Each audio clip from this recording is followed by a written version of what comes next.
tuned into Quick Charge, the high voltage podcast bringing you the top stories in electric vehicles and sustainable energy daily. And it's all powered by Electrek.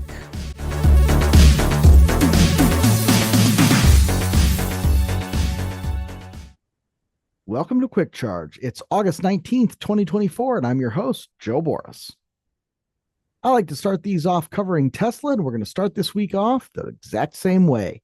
Tesla is finally about to launch one of its most comically delayed features. This is the Actually Smart Summon feature that autonomously parks and summons your vehicle from its parking spot, commonly known as ASS in Tesla circles. When Tesla moved to a vision-only system, several advanced driver assist systems no longer worked. Tesla's been gradually bringing them back, but one that has been missing is Smart Summon, the ability for your Tesla to navigate parking lots autonomously without a driver inside the vehicle. Tesla CEO Elon Musk has promised that it's coming back on several occasions, but it's always suffered delays. Going back to 2022, he said that it would be back by the end of September, and more recently, Musk said that it would come in April of 2024. That deadline has also come and gone. Top comment today by Canadian. We have end-of-month deadlines. Elon Musk. This illustrates Musk's naive thinking. He thinks assigning a deadline will make something happen. This is a great example of Tesla's lateness in developing self-driving features, but on a smaller scale with Smart Summon or, quote, actually Smart Summon. We simply can't give any credibility to Elon's timelines on that front. With that said, it's also possible that Tesla would now be waiting for the October robotaxi unveiling to present the feature, since they are related. Moving on to more embarrassing Tesla news.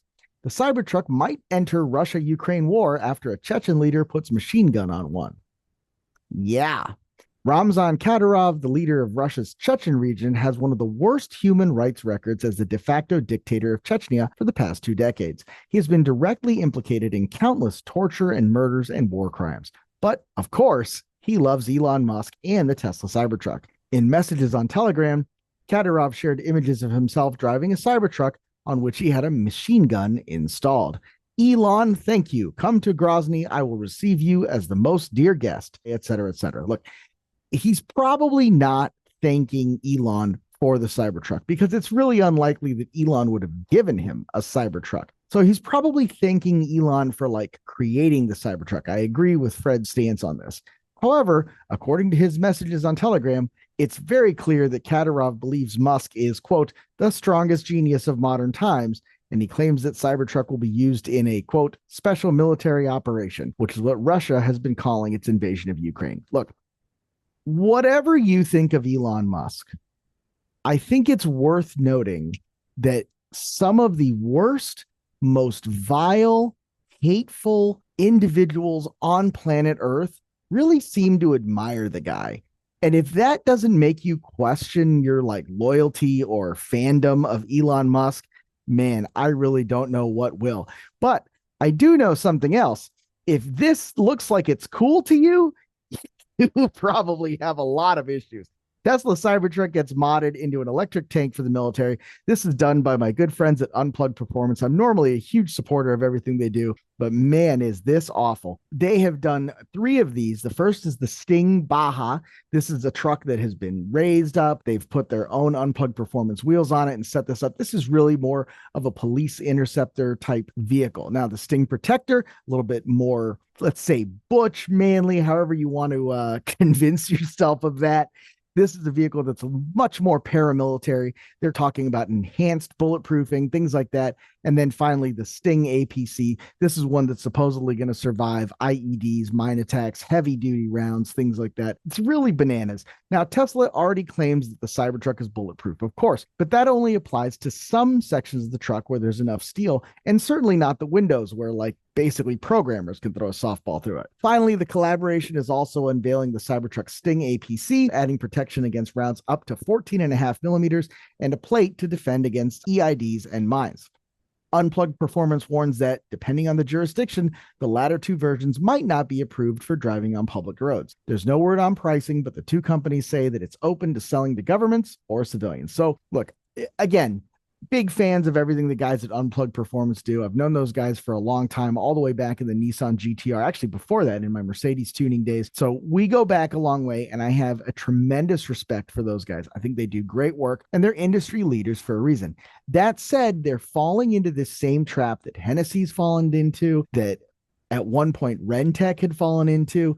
They're generating renderings and effectively trying to sell renderings of a vehicle.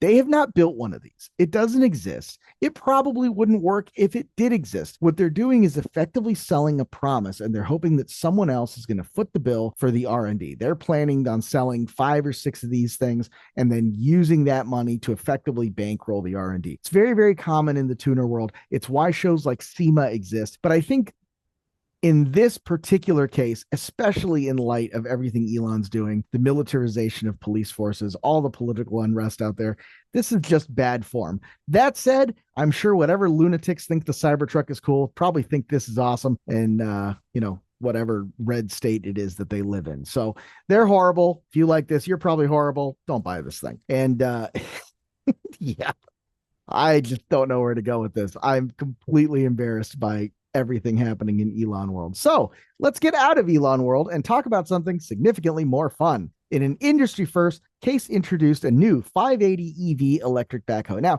looking around, this is a wheel loader with a backhoe attachment, obviously, but it actually is the first electric backhoe in the industry. So props to Case and CNH. The new Case 580 EV electric backhoe loader carries over the same dimensional loading, digging specifications, and breakout forces as the popular four-wheel drive diesel-powered 580 SN.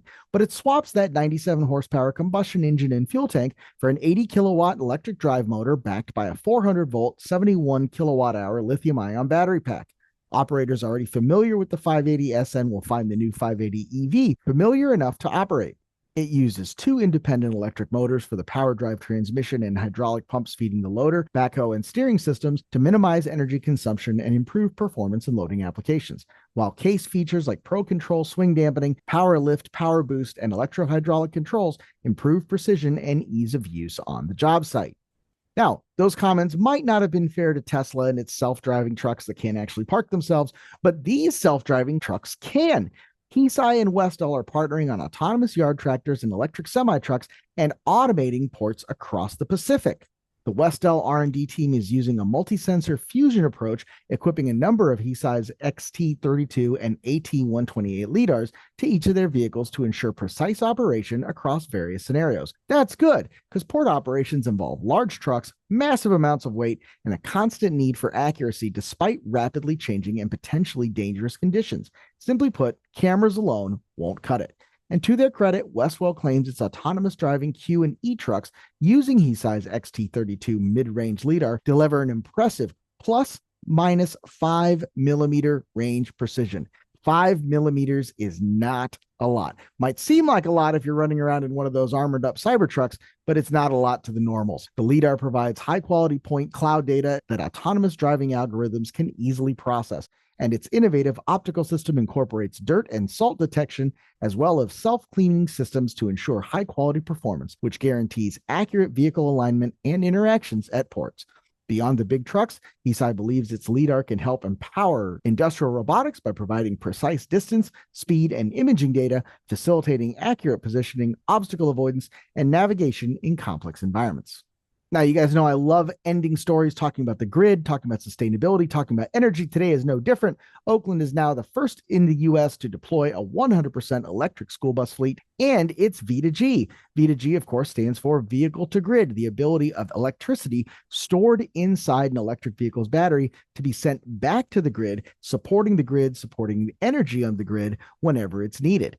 The utility Pacific Gas and Electric, or PG&E, supplied 2.7 megawatts of load to Zoom's Oakland EV-ready facility. The fleet will be managed through Zoom's AI-enabled technology platform. Oakland becoming the first in the nation to have a 100% electric school bus fleet is a huge win for the Oakland community and the nation as a whole, said Kim Rainey, Executive Director of Transportation at Oakland Unified School District. The families of Oakland are disproportionately disadvantaged and affected by high rates of asthma and exposure to air pollution from diesel fuels.